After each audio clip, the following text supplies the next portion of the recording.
Hello friends, welcome to my channel. So we are going to discuss about SBEV stock or Splash Beverage Group INC, and you can clearly see fresh expansion which has already been started, and the stock recently crossed some very important levels.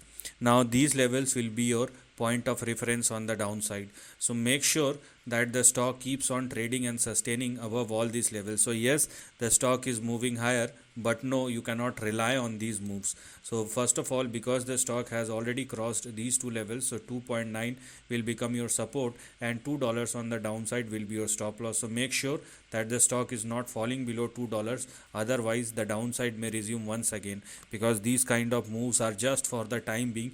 They can give you very big spike, but they cannot give you the stability. So you must have a proper plan before entering into these kind of stock.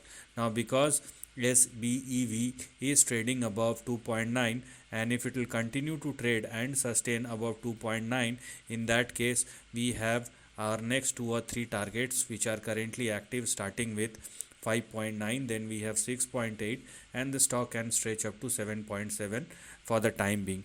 But as I told you, these are not sustainable moves, and because the stock has already crossed this section, so it is mandatory for the stock to hold and sustain above all these levels, and because it is doing so, that's why we can stretch up to these 3 targets. Now it does not mean that the stock cannot surpass and sustain above 7.2, but that requires further breakout. If it happens, then the stock can even stretch up to 10 or even 13 or 14. But at the end of the day, please understand that these moves are not sustainable, and don't be very greedy beyond a certain point, and play with discipline.